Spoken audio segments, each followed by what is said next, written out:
નમસ્કાર મિત્રો, India TV live ન્યૂઝમાં આપનું હાર્દિક સ્વાગત છે। સ્વચ્છ ભારત સુરત જિલ્લાની હદમાં ડિંડોલીથી પલસાણા જવાવાળા રોડ ઉપર ખરવાસા ગામની આગળ ગોપીની ઇન્ડસ્ટ્રીની સામેવાળા રોડ પર જાહેર રોડ પર મોટા પ્રમાણમાં કચરો, મોટા ભાગે પ્લાસ્ટિકની થેલીઓ જોવા મળી રહી છે।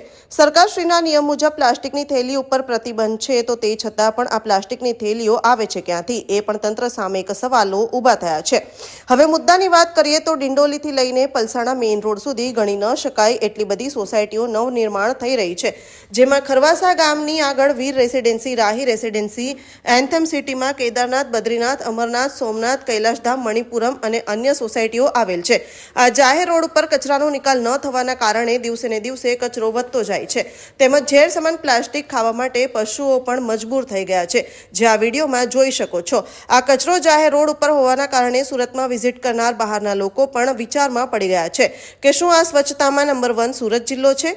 આ રોડ પર આવેલા ગામોના સરપંચ તેમજ રાજકીય આગેવાનોએ આ વાતની ગંભીર નોંધ લેવી જોઈએ, તેમજ તંત્રએ પણ આ વાત પર ધ્યાન આપી